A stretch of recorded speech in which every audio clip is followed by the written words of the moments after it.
y'all. Today we're going to talk about how to start solving some equations. So we're going to take a step back into 6th grade, and then after that we'll go into some 7th grade stuff, and then we'll actually get into what we're doing this year in 8th grade math.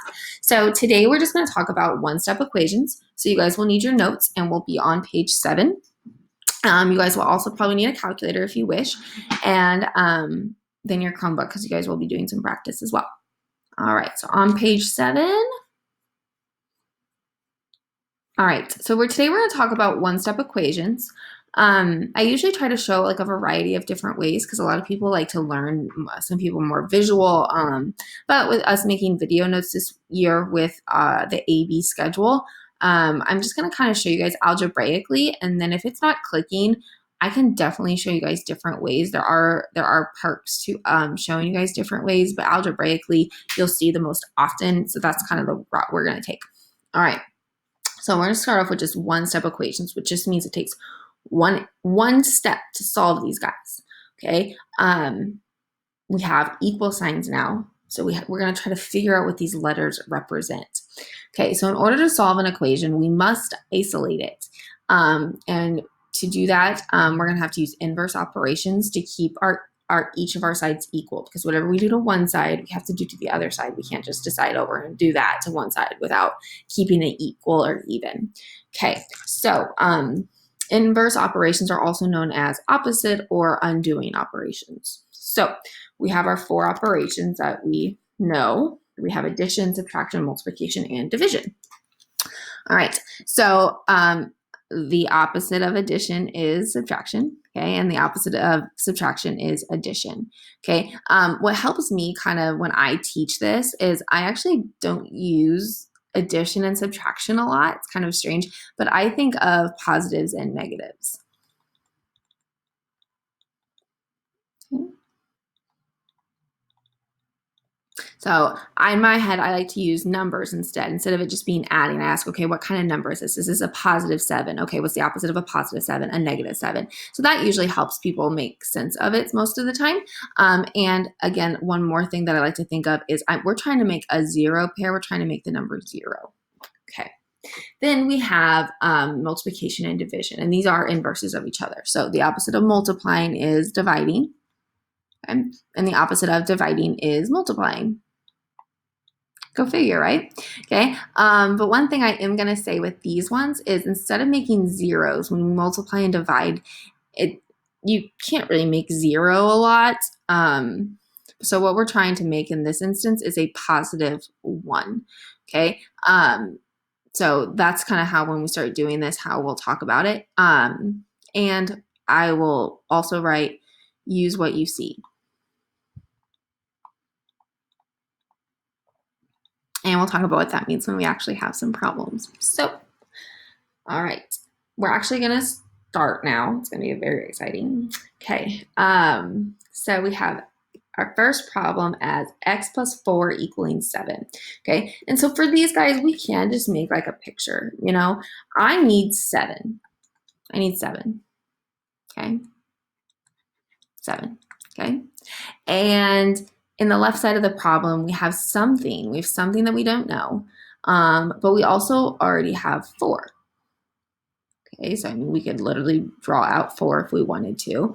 So just using our problem-solving skills, how many more would we need to get to 7? Well, if we added 1, 2, 3, 3 plus 4 would equal the 7 that we need. So the right answer is 3. And sometimes people struggle with these easy questions because you know what the answer is. You know the answer is 3, but it's showing that work and getting that consistency down. So when the problem is really difficult, you guys are organized and know how to solve the problems. Okay, so I'm going to write this algebraically, and we're going to talk about how to do that.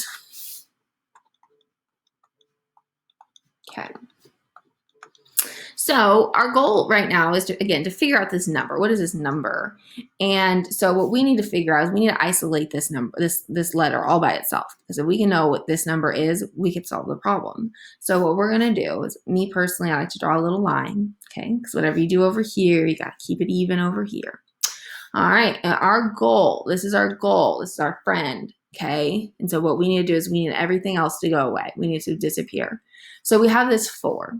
Okay, so then we're gonna ask ourselves, okay, how do you get rid of a 4? Or what's the opposite of a 4? So the opposite of a 4 would be a -4. Or you could think of it, the opposite of addition is subtraction. Okay, so whatever I do to one side, I'm gonna write it on the other side. Now what happens is a 4 and a -4 make a 0. 0. Okay, so then all we would have left would be this x, this letter. Okay? And then over here, we have this math problem. 7 with a -4, or 7 minus 4 would equal 3.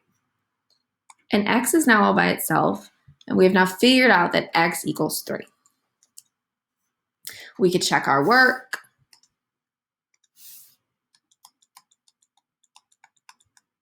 Okay. So instead of x, I could actually write that number down. So we're checking to see if it is 3. 3 plus 4 is 7. Oh my goodness, we got it, guys. We did it. Okay. All right. So next we have another problem. We have g minus 3 equaling 5. So again, we're trying to figure out, we need 5. That's our answer. That's our goal. We need 5 as our answer. There's 5. Okay. And we have this big pile right now. Okay. And what's going to happen is I'm going to take 3 out of it. So I'm going to pluck out 3. And when I pluck out 3, I still have 5. Okay. So I need to come up with some problem solving strategies to come up with this. And so hopefully, you know, we can kind of do that. But I'll also show you guys how to do it algebraically. So here's the problem. G minus 3 equals 5. Okay. Again, we need to figure out what's this number. What's this number that they haven't told us? And so this is our goal. Well, we need to figure out what this is. Okay. A letter is just basically a number. Like, what is this number? Okay. And so I need to get rid of this minus 3. But again, I don't think about minusing. I think about negatives. That's how I think about it. Okay. So what is the opposite, or how do you undo a -3? Well, the opposite of a negative is a positive. So we're actually going to add 3. Okay. So I add 3 to both sides. That makes a 0. A -3 and a positive 3 make a 0. And then we have 5 plus 3. 5 plus 3 is 8. Okay, so if I have 8, there's 8, and I subtract, or I take out 3 of them, what do I have left? 1, 2, 3, 4, 5. And so I just checked my work. It's basically what that picture was showing me, but not as pretty. Okay. Next, we have 6 n's equaling 42. All right. So we have 6 n's. So I'm going to draw 6 of them.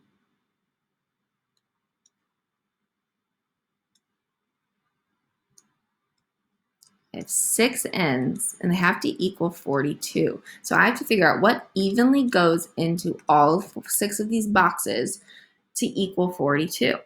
Okay, well, you could do like different ways of showing it, but hopefully you would get to like, if I have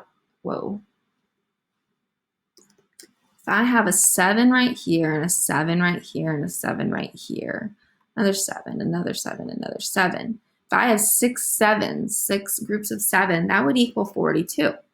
Okay, so now let's show us how to do this algebraically. 6n equaling 42. Okay, so the issue now is that, it's not a plus or a minus. It's attached to it. It's right next to it. And so when we see a number and a letter right next to each other, we call that a coefficient. Okay, and that means it's attached by multiplication. So there's multiplication going on right there. So then we need to do the inverse of multiplication, and the inverse of multiplication would be division. So the opposite of the inverse would be division. So I'm going to use a fraction sign, okay? And then I'm going to do it to the other side. So what happens is we take 6 n's and we divide them into 6. So 6 divided by 6 would be 1. So that's why earlier when we took a little bit of notes, I said we want the number 1. The number 1 will get us what we need. So then we have 1n, and that equals 42 divided by 6. 42 divided by 6 would be 7. So then if I have 6 groups 6 groups of 7, I would get 42, and I get the right answer. All right, then we have these fractions, which I know are our favorite things in the entire world. All right, so I'm gonna draw a picture and then we'll kind of talk about the best way of solving these. Okay, so we have something. We have something. And we are dividing it, or we are cutting it in half. And when we cut it or divide it in half, we only have half of it, obviously. And that amount is equal to 6. Okay. But I don't want to know what half of it is. I want to know what the whole thing is. So if this is half of it, the whole thing, I would have another 6. So the whole thing would be 12. Okay, so just using a visualizer, we would see that that is equal to 12. Now, we would need more of like a more algebraic way to help us if there was a fraction that we weren't as familiar with, like having something. Okay, so we have x over 2 equaling 6. Okay, again, we need this number. We need this letter to be all by itself. That will tell me exactly what this number is. Okay, so then we have this fraction. Okay, fractions. Fractions in this case right here, okay, where it's a part of the fraction. Fractions mean division. So this x, this letter, is a part of it. So what we're going to do is we're going to get rid of division by multiplying. If we're dividing by 2, we're going to multiply by 2. Okay. Whatever we do to one side, we do to the other side. Okay. So what's happening right now is we're multiplying by 2, or 2 over 1. Okay. If you remember how to multiply fractions, okay, 2 times x over 2 would be 2 times x over 1 times 2, which would be 2x. 1 times 2 is 2. And then 2 divided by 2 is 1. So that is a fancy way on how we get x to be all by itself. Basically, whatever you see, we see a fraction, so we see division. We do the inverse, which would be multiplying. Okay. Then we have 6 times 2, which would be 12. Again, I know I'm right because if I take my answer that I'm trying and I cut it in half, which is what we did, we took 12 and we cut it in half, it says that the answer is 6, and that is the answer. So, all right, now our most favorite one, I would assume, would be this one. Okay, so we have 6/7 of something, of x, equaling 12. So I'm going to draw a picture. Okay, so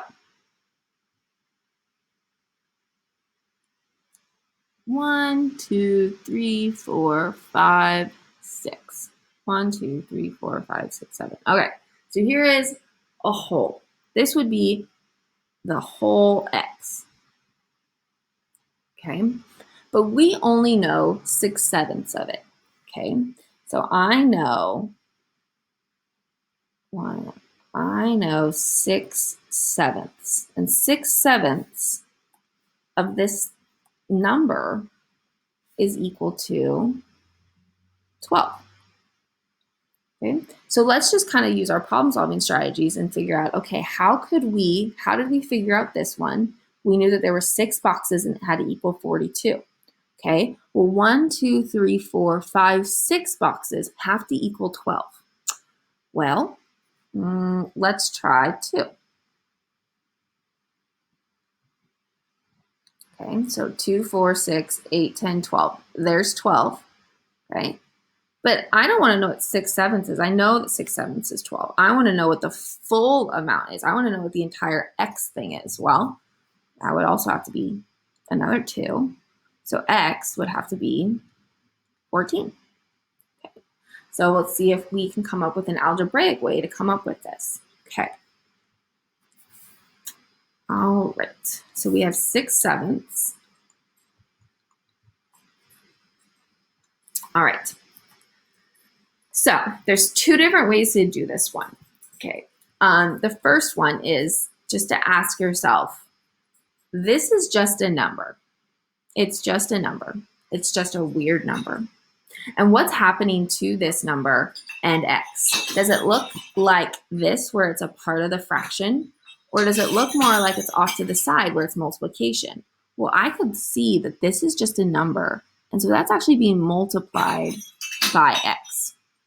Okay, I can go with that. I can do that. Okay, so the opposite of multiplying by a weird, crazy fraction would be dividing. Okay, so I'm going to divide by what I see, which would be 6/7. Okay,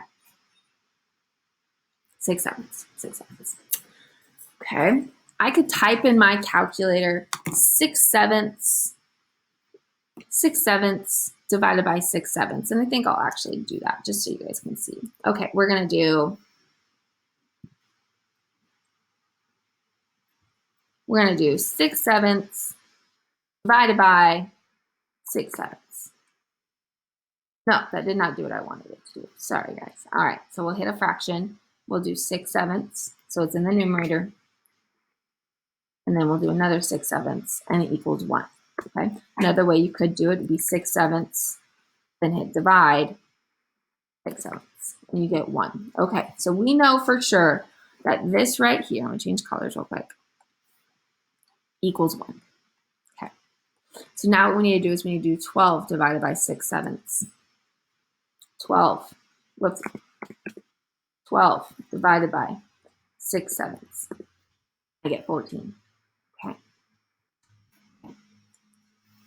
So 12 divided by 6/7 is 14. Now, some people get very freaked out when there's a lot of fractions going on. So I'm going to show you guys another way of doing it. Because if you remember how to divide fractions, there is actually what we're going to do is divide fractions. So if I have 12 and I divide by 6/7, do you remember this thing called multiply by the reciprocal? Okay, so that's kind of what we're actually going to do. So what I'm going to do instead is I'm going to rewrite this problem because I'm going to show you guys how I always do these problems. And it will actually help you guys when you get older. So 6/7 of something is equal to 12. Okay. If I see a fraction, I can get rid of that fraction by multiplying by the reciprocal. Okay. All right. So let's just see how this works. Okay. All right. So I'm going to do this problem over here. 7 6 times 6 7. 7 times 6 is 42. 6 times 7 is 42. 42 over 42 is 1, which we already got the number 1 right there. So I think we're doing the right stuff. Okay, then we can do 12 times 7/6. Okay. Then you can use your calculator. 12 times 7/6. I get 14. I get the same exact answer. Okay. So to me, personally, this looks easier. This part looks easier than this part. But you can pick whichever one makes more sense. You're still multiplying by the reciprocal no matter what. Okay? All right. So now what you guys are going to do is you guys are going to try like 20 problems. I know it looks like a lot, but it's just practicing to remember some of that 6th grade stuff. But it's on Delta Math. All right. So we will check in tomorrow.